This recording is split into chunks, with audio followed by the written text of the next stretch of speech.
एक बार फिर से आपके अपने YouTube channel Anil study official में आपका स्वागत है। आशा करता हूं कि आप सभी लोग स्वस्थ होंगे, मस्त होंगे और आपकी तैयारी भी बहुत अच्छी चल रही होगी। तो आज का हमारा टॉपिक है चैप्टर नंबर 4 भारतीय संविधान की विशेषताएं। यानी कि उससे पिछली वाली क्लास में हमने चैप्टर नंबर 3 जाना था। तो चैप्टर नंबर 3 का नाम क्या था? भारतीय संविधान की प्रस्तावना। उससे हमको प्रारंभिक ढांचा पता चलता है कि भारत के संविधान की संरचना किस प्रकार पर की गई है, क्या क्या नियम दिए गए हैं और क्या क्या उसमें मौलिक अधिकार है, उन सभी के बारे में जानने को मिलता है। तो आप लोगों को यहाँ पर चैप्टर नंबर 4 के कंप्लीट नोट्स मिलेंगे जो सभी कॉम्पिटिटिव एग्जाम के लिए बहुत ही इम्पोर्टेंट हैं। तो चलिए वीडियो की शुरुआत करते हैं। सबसे पहले भारतीय संविधान की जो विशेषताएं हैं उसकी प्रस्तावना को जान लेते हैं। तो इसकी प्रस्तावना में क्या कहा गया? तो इसमें कहा गया है कि भारतीय संविधान विश्व का सबसे विस्तृत और लिखित संविधान है। यानी कि जो भारत का संविधान है विश्व का सबसे बड़ा, यानी कि सबसे विस्तृत और लिखित संविधान है, यानी कि सबसे बड़ा और लिखित संविधान है। संविधान की विशेषताएं ही इसे अन्य देशों के संविधान से अलग बनाती हैं। यानी कि इसमें जो विशेषताएं दी गई हैं वो ही इसको सभी संविधानों के देशों के संविधानों से अलग बनाती हैं। भारतीय संविधान निर्माताओं ने विभिन्न देशों के संविधानों से अच्छी तरह विशेषताओं को अपनाकर एक अद्वितीय संविधान का निर्माण किया। यानी कि जिन्होंने भारत के संविधान का निर्माण किया, निर्माताओं का मतलब होता है जिन्होंने भारत का निर्माण किया, उन्होंने विभिन्न देशों के संविधानों का अध्ययन किया पहले और उससे जो अच्छी अच्छी विशेषताएं हैं उसको अपनाकर एक अद्वितीय संविधान, अद्वितीय का मतलब जिसके समान कोई दूसरा ना हो, ऐसे संविधान की स्थापना की या इसका निर्माण किया। तो भारतीय संविधान की प्रमुख विशेषताएं क्या क्या हैं ये जानते हैं। तो भारतीय संविधान की विशेषताएं क्या क्या हैं ये जानेंगे। तो पहला जो मुख्य बिंदु वो है विश्व का सबसे बड़ा लिखित संविधान है। यानी कि जो विश्व का सबसे बड़ा लिखित संविधान है वो भारत देश का है। भारत का संविधान विश्व का सबसे बड़ा एवं लिखित संविधान है। यानी कि इससे बड़ा लिखित संविधान किसी भी देश का नहीं है। कारण यह है कि भारत की विशाल जनसंख्या है, यानी कि भारत में बहुत ही अधिक जनसंख्या रहती है और विविधता यानी कि धर्म, भाषा और संस्कृति, यानी कि भारत जो है विविधताओं का देश है। यहाँ पर अनेक धर्म पाए जाते हैं, अनेक भाषाएं, अनेक संस्कृति के लोग निवास करते हैं, इसलिए हमारे देश को विविधताओं का देश कहा जाता है। केंद्र और राज्यों के बीच शक्ति का विभाजन, यानी कि केंद्र और राज्यों को अलग अलग शक्तियां प्रदान की गई हैं। मौलिक अधिकार नीति निर्देशक तत्वों का समावेश भी किया गया है। मौलिक अधिकार और राज्य को कुछ नीति निर्देशक तत्व भी दिए गए हैं। इसके बाद आगे बढ़ते हैं और आगे क्या कहा, इसका जो मुख्य तथ्य है वो क्या है। तो 26 जनवरी 1950 को यह संपूर्ण देश में लागू हुआ था। कब हुआ था? 26 जनवरी 1950 को संपूर्ण देश में लागू हुआ था। वर्तमान में इसके 25 भाग, 12 अनुसूचियां और 470 प्लस अनुच्छेद देखने को मिलते हैं। और जब संविधान का निर्माण हुआ था तो उस समय कितने भाग थे? तो उस समय थे 22 भाग थे और 8 अनुसूचियां थीं। 22 भाग, 8 अनुसूचियां और 395 अनुच्छेद थे। कितने? 395 अनुच्छेद थे। और वर्तमान में 25 भाग हो गए हैं, 12 अनुसूचियां और 470 प्लस अनुच्छेद हो गए हैं। यह इसलिए होता है क्योंकि समय समय पर संविधान संशोधन होते रहते हैं। यानी कि जो भी नए नए नियम होते हैं तो उन नियमों को भी संविधान में जोड़ा जाता है, इसलिए संविधान के अनुच्छेद अनुसूचियां बढ़ जाती हैं। अगला जो दूसरा महत्वपूर्ण बिंदु है वो कौन सा है? तो वो है संविधान का निर्माण जनता द्वारा।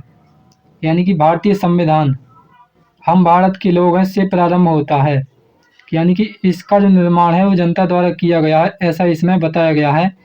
क्योंकि भारतीय संविधान का जो प्रारंभ होता है, जो प्रस्तावना से प्रारंभ होता है, उसमें कहा जाता है कि हम भारत के लोग हैं, यानी कि हम भारत के लोग हैं से प्रारंभ होता है।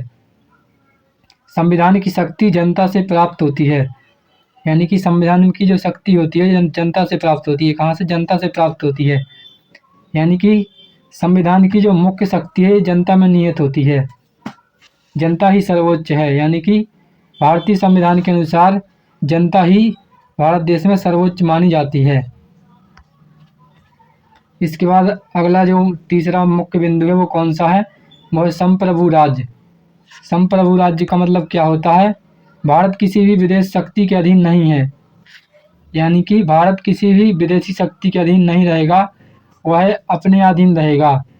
यानी कि इसका अर्थ है भारत अपनी आंतरिक एवं बाहरी नीतियां स्वयं निर्धारित करता है, किसी अन्य देश का हस्तक्षेप स्वीकार नहीं करता है। यानी कि भारत जो अपनी आंतरिक एवं बाहरी नीतियां होती हैं ये स्वयं निर्धारित करता है, किसी भी देश पर डिपेंड नहीं रहता है, यानी कि किसी भी देश का हस्तक्षेप स्वीकार नहीं करता है। आंतरिक शक्ति का मतलब होता है जो देश के अंदर शक्तियाँ होती हैं या जो देश के अंदर नीतियाँ बनाई जाती हैं वो भारत स्वयं बनाता है। और बाहरी शक्तियों का मतलब होता है विदेश नीति। जो विदेश नीति होती है, जो विदेशों के लिए नीतियाँ बनाई जाती हैं, वो भी भारत अपने स्वयं बनाता है। यानी कि भारत जो है अपना सेल्फ डिपेंडेंट रहता है, किसी भी देश का हस्तक्षेप स्वीकार नहीं करता है। इसके बाद जो अगला मुख्य बिंदु है वो चौथा बिंदु क्या है, समाजवादी राज्य। 42वें संविधान संशोधन 1976 द्वारा समाजवादी शब्द जोड़ा गया। कब जोड़ा गया, 42वें संविधान संशोधन द्वारा किसको, समाजवादी राज्य, यानी कि इस शब्द को इसमें जोड़ा गया, समाजवादी को। 42वें संविधान संशोधन के तहत 3 शब्दों को जोड़ा गया था। कौन कौन से शब्दों को जोड़ा गया था, एक जोड़ा गया था समाजवादी को, और एक जोड़ा गया था किसको, पंथ निरपेक्ष को जोड़ा गया था, और एक और किसको जोड़ा गया था, तो एक और जोड़ा गया था, वो ध्यान में नहीं आ रहा मेरे को। आगे बढ़ते हैं। इसका उद्देश्य क्या था, तो इसका उद्देश्य क्या था, आर्थिक समानता स्थापित करना। यानी कि जो इसका मुख्य उद्देश्य था वो आर्थिक समानता को स्वीकार करना था, यानी कि स्थापित करना था आर्थिक समानता को। यानी कि आर्थिक स्थिति है वो सभी के लिए सामान्य रहेगी। गरीब एवं कमजोर वर्गों का कल्याण करना, यानी कि इससे गरीब एवं कमजोर वर्ग का कल्याण होगा। इसलिए इसको भारतीय संविधान में 42वें संविधान संशोधन के तहत जोड़ा गया था। इसलिए गरीब एवं कमजोर वर्गों का कल्याण करना। इसके बाद जो अगला टॉपिक है वो अगला मुख्य बिंदु है वो 5वां। तो 5वें मुख्य बिंदु में क्या कहा गया है, इसमें कहा गया कि धर्मनिरपेक्ष राज्य। तो धर्मनिरपेक्ष राज्य का मतलब होता है कि भारत का कोई राजकीय धर्म नहीं होता है, कि मतलब राज्य स्तर पर कोई धर्म नहीं माना जाता है। ये एक ही धर्म होता है कि हम सभी हिंदू हैं तो हम सभी हिंदू हैं। विशेषता सभी धर्मों को सम्मान समान है, यानी कि सभी धर्मों को समान सम्मान दिया जाएगा। प्रत्येक नागरिक को धार्मिक स्वतंत्रता दी जाएगी। धार्मिक स्वतंत्रता का मतलब होता है किसी भी धर्म का संविधान हमारे देश भारत में रह सकता है। इसके बाद 6वां मुख्य बिंदु है, उसमें क्या कहा गया, तो इसमें कहा गया है कि लोकतांत्रिक व्यवस्था। तो लोकतांत्रिक व्यवस्था का मतलब क्या होता है, भारत विश्व का सबसे बड़ा लोकतंत्र है, यानी कि भारत जो है ये विश्व का सबसे बड़ा लोकतंत्र माना जाता है। इसकी विशेषताएं क्या है, इसकी विशेषता ये है कि जनता द्वारा चुनी गई सरकार, यानी कि भारत में जो सरकार चुनी जाती है वो जनता के द्वारा चुनी जाती है। सार्वभौमिक वयस्क मताधिकार होता है, यानी कि प्रत्येक वयस्क व्यक्ति को जो 18 वर्ष का है उसको मतदान करने का और अपनी मनपसंद सरकार चुनने का अधिकार होता है। स्वतंत्र एवं निष्पक्ष चुनाव होता है। स्वतंत्र का मतलब स्वतंत्र होता है, निष्पक्ष का मतलब किसी के भी पक्ष में नहीं होता है। चुनाव जो होता है अपने नियम कायदे कानून के हिसाब से ही होता है। इसके बाद जो अगला मुख्य बिंदु है वो है 7वें में क्या कहा गया है कि गणराज्य। गणराज्य का मतलब होता है रिपब्लिक। तो रिपब्लिक का मतलब क्या होता है, भारत का राष्ट्रपति जनता के प्रतिनिधियों द्वारा चुना जाता है, यानी कि जो भारत का राष्ट्रपति है ये जनता के प्रतिनिधियों द्वारा चुना जाता है। इसका मतलब है कि जनता जैसे सांसद बनाती है तो सांसद मिलकर एक निर्वाचक मंडल का गठन करते हैं और उस निर्वाचक मंडल के अनुसार राष्ट्रपति का चयन किया जाता है। यानी कि भारत के राष्ट्रपति का चुनाव जनता के प्रतिनिधियों द्वारा किया जाता है। महत्व, कोई वंशानुगत शासक नहीं है, यानी कि कोई वंशानुगत शासक नहीं रहेगा। गणराज्य का मतलब होता है कि कोई वंशानुगत शासक नहीं रहेगा। इससे मतलब ये होता है कि इसका मतलब ये नहीं है कि राष्ट्रपति अगर वर्तमान में जैसे द्रौपदी मुर्मू राष्ट्रपति है, तो अगर उनका देहांत हो गया या उनको कुछ हो गया तो उनका जो बेटा होगा वो राष्ट्रपति बनेगा। ऐसा कोई भी प्रावधान हमारे देश के संविधान में नहीं है। ऐसा प्रावधान ब्रिटिश यानी कि इंग्लैंड के संविधान में पहले था कि अगर जो राजा है उसी का जो बेटा है वही राष्ट्रपति बनेगा, लेकिन अब उस व्यवस्था को हटा दिया गया है। सर्वोच्च पद सभी नागरिकों के लिए खुला है, यानी कि सभी नागरिक हैं वो इस पद की गरिमा को स्थापित कर सकते हैं, यानी इस पद को धारण कर सकते हैं। इसके बाद जो अगला मुख्य बिंदु है वो है 8वां। तो 8वें में क्या कहा गया है, इसमें कहा गया कि संसदीय शासन प्रणाली। संसदीय शासन प्रणाली का मतलब होता है कि हमारे यहाँ संसदीय शासन प्रणाली है। भारत ने ब्रिटेन की संसदीय प्रणाली अपनाई है। कहाँ से ली है, तो भारत ने ब्रिटेन से संसदीय प्रणाली को लिया है। इसकी विशेषताएं क्या है, तो इसकी विशेषताएं ये हैं कि प्रधानमंत्री वास्तविक कार्यपालिका का प्रमुख होता है, यानी कि जो कार्यपालिका होती है इसका जो वास्तविक प्रमुख होता है वो प्रधानमंत्री होता है। हमारे देश के प्रधानमंत्री में सारी शक्तियां निहित होती हैं और राष्ट्रपति केवल नाम मात्र का प्रमुख होता है। मंत्रिपरिषद लोकसभा के प्रति उत्तरदायी होता है, यानी कि जो मंत्रिपरिषद होता है लोकसभा के प्रति उत्तरदायी होता है। हमारे राष्ट्रपति का ज़्यादा हस्तक्षेप नहीं रहता है, जो पूरा काम रहता है हमारे देश में प्रधानमंत्री का रहता है, यानी कि जो संपूर्ण पावर होती हैं वो प्रधानमंत्री के पास होती हैं, लेकिन कुछ ऐसी पावर होती हैं जो केवल राष्ट्रपति के पास ही होती हैं। जैसे कि राष्ट्रपति के पास ये पावर होती है कि वह किसी भी वो देश की तीनों सेनाओं का कमांडर होता है, यानी कि वो आर्मी का कमांडर होता है। कौन होता है, राष्ट्रपति। इसके बाद अगला मुख्य बिंदु है वो है 9वां। तो 9वें में क्या कहा गया है, संघीय व्यवस्था एवं एकात्मक झुकाव। यानी कि संघीय व्यवस्था एवं एकात्मक झुकाव का मतलब क्या होता है कि भारत में केंद्र और राज्यों के बीच शक्तियों का विभाजन किया गया है। यानी कि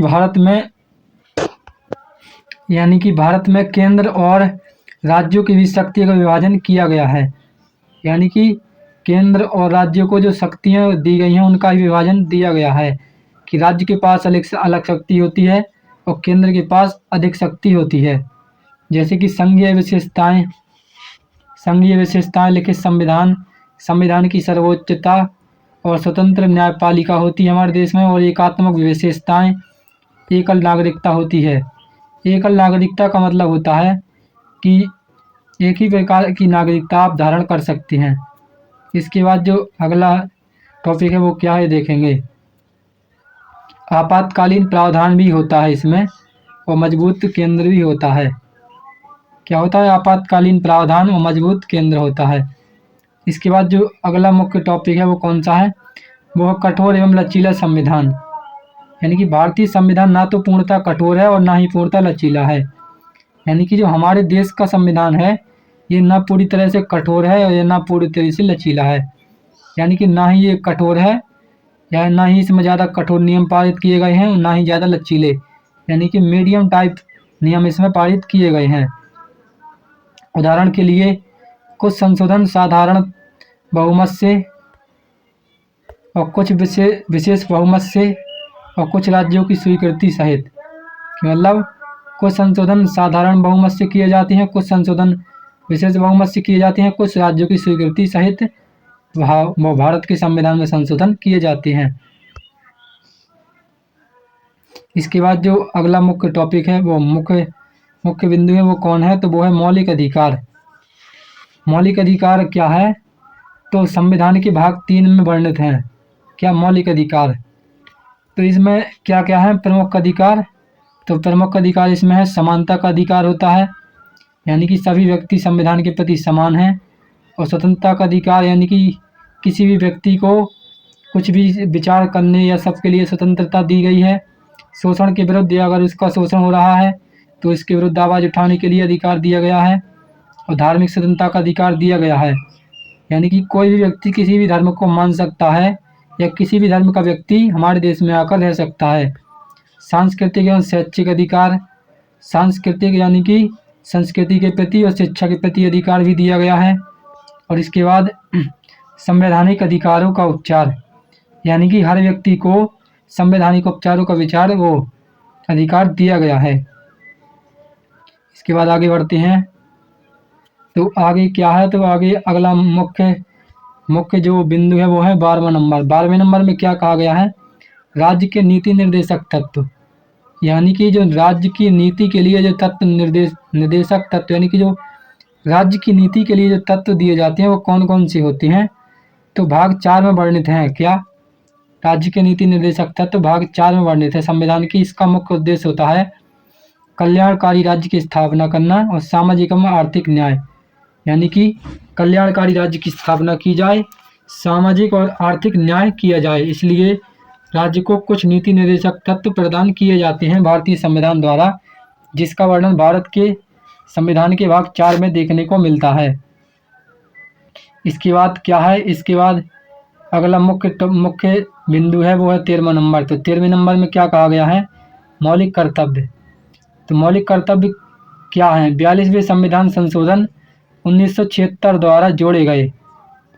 कब जोड़े गए, 42वें संविधान संशोधन 1976 द्वारा जोड़े गए भारतीय संविधान में मौलिक कर्तव्य।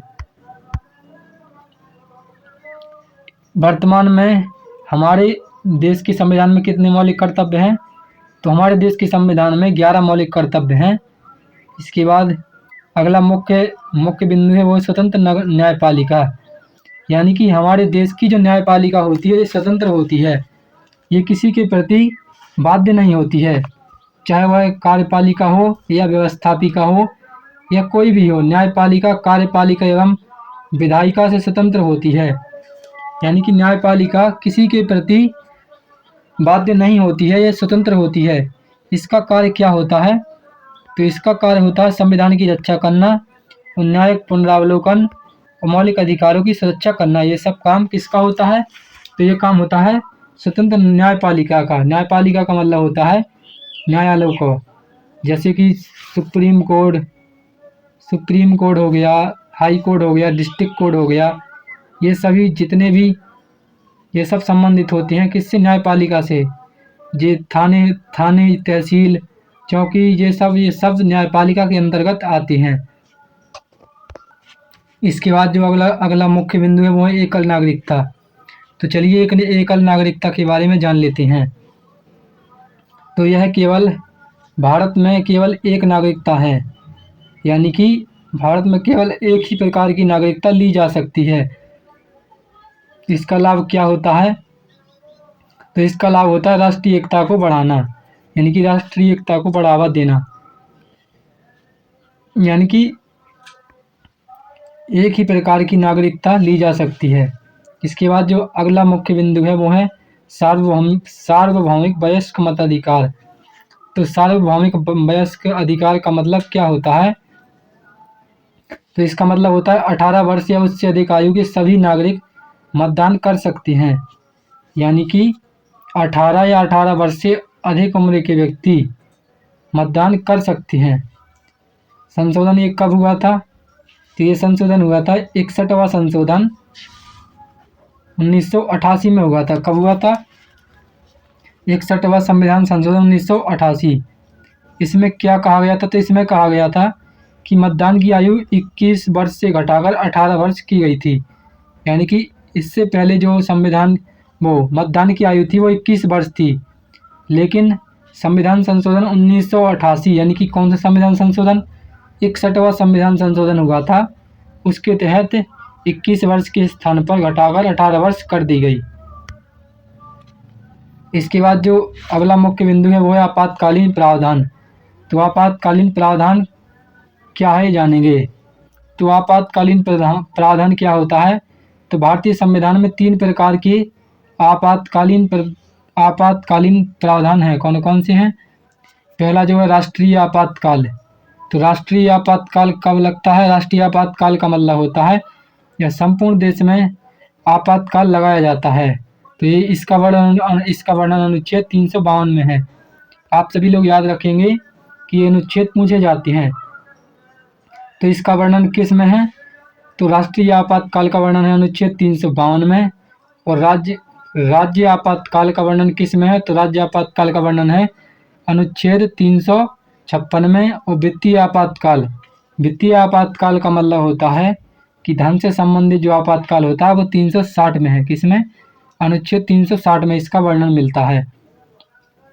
इसके बाद जो अगला मुख्य बिंदु है वो स्वतंत्र निर्वाचन आयोग, यानी कि स्वतंत्र निर्वाचन आयोग। तो अनुच्छेद 324 के अंतर्गत इसका वर्णन मिलता है। किसका?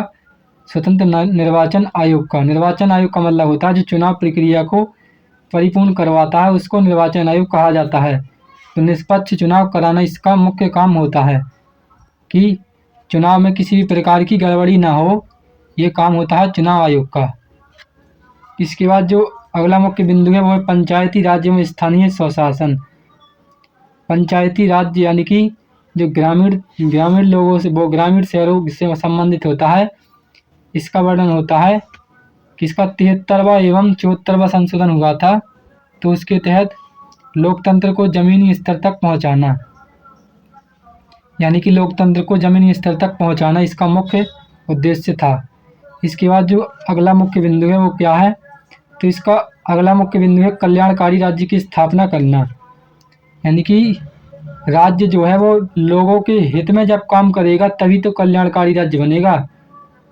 इसका मतलब ये नहीं है कि राज्य केवल अपनी सत्ता के लिए कर रहा है। राज्य को अपनी जनता के हित में काम करना चाहिए, तभी कल्याणकारी राज्य की स्थापना संभव है, वरना कि कल्याणकारी राज्य की स्थापना संभव नहीं है। तो भारतीय संविधान का उद्देश्य सामाजिक, आर्थिक एवं राजनीतिक न्याय प्रदान करना है। भारतीय संविधान का उद्देश्य सामाजिक यानी कि सामाजिक तौर पर, आर्थिक मतलब होता है कि धन के संबंधित होता है, और राजनीतिक मतलब कि राजनीति के क्षेत्र में न्याय होता है, इससे संबंधित न्याय प्रदान करना है। तो यहाँ पर हमारा थ्योरी सेक्शन कंप्लीट हो गया है। इसके बाद हम जो इससे संबंधित क्वेश्चन पूछे जाते हैं वो जानेंगे। टॉप 20 MCQ संविधान की विशेषताओं से संबंधित क्वेश्चन जानते हैं। तो चलिए जानते हैं। Question number 1। क्वेश्चन नंबर 1 में क्या कहा गया है? तो इसमें कहा गया है कि भारतीय संविधान विश्व का कौन सा संविधान है? तो भारतीय संविधान जो है ये विश्व का सबसे बड़ा लिखित संविधान है। क्या है? सबसे बड़ा लिखित संविधान है, यानी कि इसका option number B correct answer होगा। इसके बाद आगे बढ़ते हैं और अगला क्वेश्चन देखते हैं। तो अगले क्वेश्चन में क्या कहा गया है? तो अगले क्वेश्चन में कहा गया है क्वेश्चन नंबर 2। क्वेश्चन नंबर 2 में कहा गया कि भारतीय संविधान किस शब्द से प्रारंभ होता है? तो भारतीय संविधान हम भारत के लोग हैं इस शब्द से प्रारंभ होता है, यानी कि इसका option number C correct answer होगा। कौन सा होगा? Option number C correct answer होगा। इसके बाद अगला क्वेश्चन है क्वेश्चन नंबर 3। क्वेश्चन नंबर 3 में कहा गया है कि समाजवादी शब्द किस संविधान संशोधन द्वारा जोड़ा गया? तो जो समाजवादी शब्द जोड़ा गया था ये 42वें संविधान संशोधन के तहत जोड़ा गया था, यानी कि इसका option number C correct answer होगा। इसके बाद अगला क्वेश्चन है क्वेश्चन नंबर 4। क्वेश्चन नंबर 4 में कहा गया है कि भारत का कोई राजकीय धर्म नहीं है, यह किस विशेषता को दर्शाता है? भारत का कोई राजकीय धर्म नहीं है, यह किस विशेषता को दर्शाता है? ये देखेंगे ये किस विशेषता को दर्शाता है। क्वेश्चन नंबर 4, तो यह दर्शाता है किसको? यह दर्शाता है धर्मनिरपेक्षता को, यानी कि इसका option number B correct answer होगा। इसके बाद अगला क्वेश्चन है क्वेश्चन नंबर 5। क्वेश्चन नंबर 5 में कहा गया है कि भारत में कौन सी शासन प्रणाली अपनाई गई है? तो भारत में संसदीय शासन प्रणाली को अपनाया गया है, यानी कि इसका option number B correct answer होगा। इसके बाद अगला क्वेश्चन है क्वेश्चन नंबर 6। क्वेश्चन नंबर 6 में कहा गया है कि भारत में वास्तविक कार्यपालिका का प्रमुख कौन होता है? तो भारत में जो वास्तविक कार्यपालिका का प्रमुख होता है वो होता है प्रधानमंत्री, यानी कि इसका option number C correct answer होगा। इसके बाद अगला क्वेश्चन है क्वेश्चन नंबर 7। क्वेश्चन नंबर 7 में कहा गया है कि भारतीय संविधान में कितनी नागरिकता है? तो भारतीय संविधान में केवल एक ही प्रकार की नागरिकता ग्रहण करने का अधिकार है। इसके बाद अगला क्वेश्चन है क्वेश्चन नंबर 8। क्वेश्चन नंबर 8 में कहा गया है कि मौलिक अधिकार किस भाग में वर्णित हैं? यानी कि जो हमारे मौलिक अधिकार हैं ये किस में वर्णित हैं? तो ये वर्णित हैं किस में? तो हमारे मौलिक अधिकार वर्णित है भाग 3 में, यानी कि इसका option number B correct answer होगा। इसके बाद अगला क्वेश्चन है क्वेश्चन नंबर 9। क्वेश्चन नंबर 9 में कहा गया है कि नीति निर्देशक तत्व किस भाग में है? जो नीति निर्देशक तत्व हैं ये किस भाग में है? क्वेश्चन 9 में पूछा गया है। तो ये भी भाग 4 में है। इनका वर्णन भाग 4 में मिलता है। किसका? राज्य के नीति निर्देशक तत्वों का वर्णन भाग 4 में मिलता है। इसके बाद आगे बढ़ते हैं और अगला क्वेश्चन देखते हैं। तो अगला क्वेश्चन है क्वेश्चन नंबर 10। क्वेश्चन नंबर 10 में कहा गया है कि मौलिक कर्तव्य किस संशोधन से जोड़े गए हैं? तो मौलिक कर्तव्य किस संशोधन से जोड़े गए हैं? तो ये जोड़े गए हैं 61वें संविधान संशोधन 1988 के तहत। कब जोड़े गए थे? ये देखेंगे। 10वें का जो करेक्ट आंसर होगा वो होगा 42वां संविधान संशोधन। कौन सा? 42वें संविधान संशोधन के तहत जोड़ा गया था। कब जोड़ा गया था? 42वां संविधान संशोधन के तहत इसको जोड़ा गया था। इसके बाद जो अगला क्वेश्चन है वो है क्वेश्चन नंबर 11। क्वेश्चन नंबर 11 में क्या कहा गया है? तो इसमें कहा गया है कि मतदान की आयु 18 वर्ष किस संशोधन से हुई? 61वां संविधान संशोधन हुआ था जब 61वां संविधान संशोधन 1988 के तहत। कब हुई थी? 1988 के तहत जो मतदान की आयु पहले 21 वर्ष थी उसको घटाकर 18 वर्ष किया गया। इसके बाद अगला क्वेश्चन है क्वेश्चन नंबर 12। क्वेश्चन नंबर 12 में कहा गया है कि राष्ट्रीय आपातकाल किस अनुच्छेद में है? तो राष्ट्रीय आपातकाल अनुच्छेद 356 में है। किस में है? अनुच्छेद 356 में राष्ट्रीय आपातकाल का वर्णन है। कितने में है राष्ट्रीय आपातकाल का वर्णन? तो राष्ट्रीय आपातकाल का वर्णन किस में मिलता है? तो इसमें इसका वर्णन मिलता है अनुच्छेद 356 में मिलता है। इसके बाद अगला क्वेश्चन देखते हैं। तो अगला क्वेश्चन है क्वेश्चन नंबर 13। क्वेश्चन नंबर 13 में कहा गया है कि राज्य आपातकाल किस अनुच्छेद में है? तो राज्य आपातकाल किस अनुच्छेद में है? क्वेश्चन नंबर 13 में पूछा गया है। तो जो राज्य आपातकाल का वर्णन मिलता है वो किस में मिलता है? तो वो मिलता है 356 में, यानी कि इसका option number B correct answer होगा। और इसका जो करेक्ट आंसर होगा वो होगा 352, यानी कि ये गलत है। यानी कि राष्ट्रीय आपातकाल का वर्णन 352 में है और राज्य आपातकाल का वर्णन किस में मिलता है? तो राज्य आपातकाल का वर्णन मिलता है 356 में। अभी मेरे से कुछ गलतियां हो जाती हैं क्योंकि अभी मेरे को पढ़ाते हुए ज़्यादा टाइम नहीं हुआ है, तो उन गलतियों के लिए मैं तहे दिल से आप लोगों से सॉरी बोलना चाहता हूँ। इसके बाद अगला क्वेश्चन है क्वेश्चन नंबर 14। क्वेश्चन नंबर 14 में कहा गया है कि वित्तीय आपातकाल किस अनुच्छेद में है? तो वित्तीय आपातकाल का वर्णन किस अनुच्छेद में मिलता है? तो वित्तीय आपातकाल का वर्णन मिलता है अनुच्छेद 360 में, यानी कि इसका option number C correct answer होगा। इसके बाद अगला क्वेश्चन है क्वेश्चन नंबर 15। क्वेश्चन नंबर 15 में कहा गया कि निर्वाचन आयोग का उल्लेख किस अनुच्छेद में है? तो निर्वाचन आयोग का उल्लेख 324 अनुच्छेद में है, यानी कि इसका option number A correct answer होगा। इसके बाद अगला क्वेश्चन है क्वेश्चन नंबर 16। क्वेश्चन नंबर 16 में कहा गया है कि भारत में न्यायिक पुनरावलोकन का अधिकार किसे है? तो भारत में न्यायिक पुनरावलोकन का अधिकार होता है न्यायपालिका, यानी कि इसका option number C correct answer होगा। इसके बाद आगे बढ़ते हैं और अगला क्वेश्चन देखते हैं। तो अगला क्वेश्चन है क्वेश्चन नंबर 17। क्वेश्चन नंबर 17 में कहा गया कि भारत ने संसदीय प्रणाली किस देश से ली है? तो भारत ने जो संसदीय प्रणाली ली है ये ब्रिटेन से ली है। कहाँ से ली है? ब्रिटेन से ली है, यानी कि इसका option number C correct answer होगा। इसके बाद अगला क्वेश्चन है क्वेश्चन नंबर 18। क्वेश्चन नंबर 18 में कहा गया है कि पंचायती राज व्यवस्था किस संशोधन से संबंधित है? तो जो पंचायती राज व्यवस्था है ये संविधान संशोधन 73वें से है, यानी कि इसका option number C correct answer होगा। इसके बाद अगला क्वेश्चन है क्वेश्चन नंबर 19। क्वेश्चन नंबर 19 में कहा गया है कि भारतीय संविधान कैसा है? तो भारतीय संविधान कैसा है? तो भारतीय संविधान केवल कठोर केवल लचीला, तो ये दोनों यानी कठोर एवं लचीला दोनों प्रकार का है, ना ज़्यादा कठोर है और ना ही ज़्यादा लचीला है। इसके बाद आज का अगला क्वेश्चन बहुत ही इम्पोर्टेंट क्वेश्चन है क्वेश्चन नंबर 20। क्वेश्चन नंबर 20 में कहा गया है कि भारत किस प्रकार का राज्य है? यानी कि भारत है ये किस प्रकार का राज्य है? तो भारत लोकतांत्रिक गणराज्य है, यानी कि इसका option number C correct answer होगा। आशा करता हूं कि आप सभी लोगों को इंडियन पॉलिटी का जो चौथा चैप्टर है भारतीय संविधान की विशेषताएं, उसके सभी संपूर्ण कंप्लीट नोट्स और उससे संबंधित जो 20 टॉप MCQ क्वेश्चन हैं वो आप लोगों को अच्छी तरह समझ में आए होंगे। इसी प्रकार की बेस्ट एजुकेशनल वीडियो के लिए हमारे चैनल को सब्सक्राइब करें और वीडियो पसंद आए तो वीडियो को लाइक शेयर कमेंट करें। तब तक के लिए धन्यवाद। मिलते हैं नेक्स्ट वीडियो में।